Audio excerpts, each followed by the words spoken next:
दोस्तों स्वागत है। भिक्षु हर दिन तथागत से कहता मैंने मन को जीत लिया है, अब यह मुझे विचलित नहीं कर सकता। तो एक दिन गौतम बुद्ध ने कहा ठीक है, तुम दक्षिण दिशा में भिक्षा मांगने जाओ, यही तुम्हारी आखिरी चुनौती है। फिर अगले दिन ही भिक्षु ने व्याकुल होकर कहा मुझसे बड़ी गलती हुई, लेकिन अब मैं दोबारा उस दिशा में भिक्षा मांगने नहीं जाऊंगा। ये कहानी शुरू होती है जब एक बड़े प्रदेश का राजकुमार अपना राजमहल सब कुछ त्याग कर बौद्ध संघ में शामिल हुआ। शुरुआती दिनों में नए भिक्षु ध्यान करना सीखते, इसके साथ साथ गौतम बुद्ध उन्हें भिक्षा मांगने भेजते ताकि भिक्षुओं का अहम कमजोर हो और उनका व्यवहार विनम्र हो जाए। संघ में आने के कुछ समय पश्चात राजकुमार भी भिक्षाटन पर जाने लगा। शुरू में सब ठीक था, लेकिन कुछ ही दिनों में घटना घटी जिस कारण राजकुमार विचलित हो गया और उसने भिक्षाटन पर जाने से मना कर दिया। भिक्षाटन का नियम था कि भिक्षु केवल 2 घरों में भिक्षा मांगते और नहीं मिलती तो आश्रम वापस आकर जल ग्रहण करते। एक बार राजकुमार भिक्षु नगर में भिक्षा मांगने निकला और दुस्सहयोग से भिक्षा नहीं मिली। शुरू में राजकुमार भिक्षु को निराशा हुई, लेकिन कुछ ही पलों में उसका मन शांत हो गया, जैसे कुछ हुआ ही ना हो। बिना प्रयास के आज भिक्षु बड़ा प्रसन्न था। उसने लौटकर गौतम बुद्ध से कहा आज मुझे भिक्षा प्राप्त नहीं हुई, लेकिन मेरा मन शांत है, न किसी विचार ने मुझे परेशान किया। गौतम बुद्ध भिक्षु की सारी भावनाएं समझ रहे थे। तथागत ने कहा अच्छी बात है, अब तुम कल महल की तरफ भिक्षा मांगने जाना। भिक्षु ने आज्ञा का पालन किया और अगले दिन भिक्षा मांगने निकल गया। कुछ देर बाद जब भिक्षु महल के आगे से गुजरा तो उसे अपना महल याद आ गया कि कैसे वह ऐशो आराम का जीवन जीता था। भिक्षु ने सोचा महल में खाने को स्वादिष्ट पकवान मिलते और सेवा करने को कई नौकर होते और सभी प्रकार के सुख मिलते। ऐसा सोचते सोचते भिक्षु के मन में इच्छा हुई कि आज बढ़िया भोजन मिल जाए। तभी भिक्षु सचेत हो गया कि यह सब अतीत की स्मृतियां हैं और मैं केवल इन्हें देख रहा हूँ। पुरानी यादों के ताज़ा होने से मन में कुछ इच्छाएं प्रकट हो रही हैं, ये भी मैं केवल देख रहा हूँ। अगर मैं इन शारीरिक इच्छाओं को पूरी करने की लालसा रखूँ तो मैं मन की शांत और यह जागृत अवस्था खो दूंगा। भिक्षु ने महसूस किया कि जब हम स्वयं को 2 कदम आगे ले जाते हैं, चेतना का स्तर ऊपर उठाते हैं, तब मन इस प्रकार के खेल खेलता है। जब हम मन को शांत करने लगते हैं तब मन हमें बेचैन करने की पूरी कोशिश करता है। भिक्षु ये सोचकर बहुत खुश हुआ क्योंकि आज उसने आत्मचिंतन से मन के बारे में गहरी समझ और सूक्ष्म दृष्टि प्राप्त कर ली। भिक्षु ने आश्रम आकर गौतम बुद्ध को सारी बात बताई और कहा तथागत आज मुझे आपकी कृपा से सूक्ष्म दृष्टि प्राप्त हुई। मन हमें बार बार इच्छाओं में उलझाना चाहता है।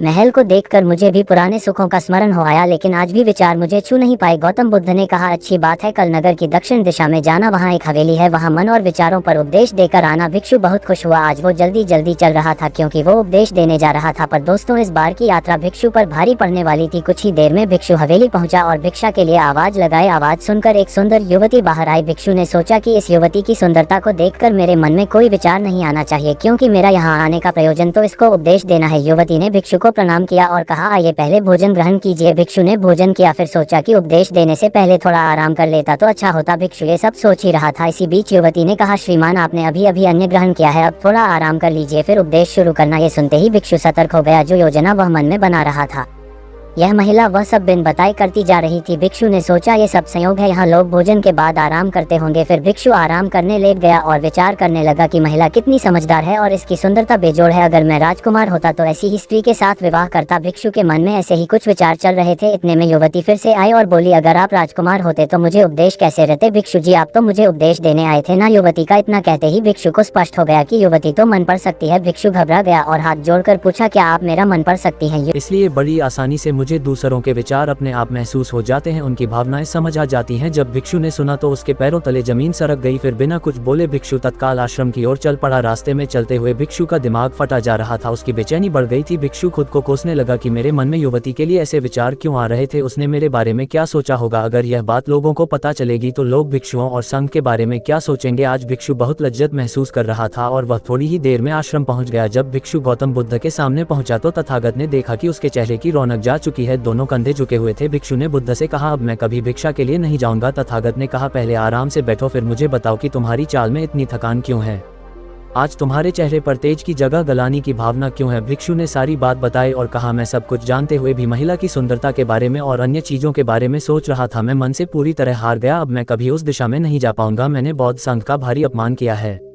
गौतम बुद्ध ने कहा सबसे पहली बात परेशानी को बढ़ा चढ़ाकर मत सोचो, अगर कुछ बुरा हो जाए तो एकदम से यह मत सोचो कि सब खत्म हो गया, बिना सोचे निष्कर्ष पर मत जाओ। दूसरी बात ध्यान दो कि कहीं तुम नकारात्मक विचारों के साथ अतिशयोक्ति करने वाले शब्दों का प्रयोग तो नहीं कर रहे, जैसे मैं हमेशा हारता हूँ, जीवन में कुछ नहीं बचा, मैं मन से पूरी तरह हार गया, मेरे साथ कोई नहीं है।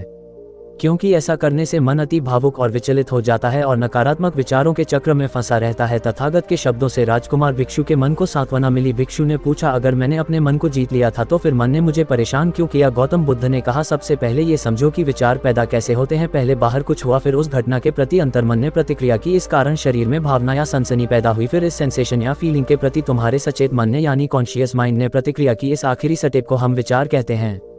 भिक्षु ने पूछा, हमको परेशान करने की विचारों में इतनी शक्ति आती कहाँ से है?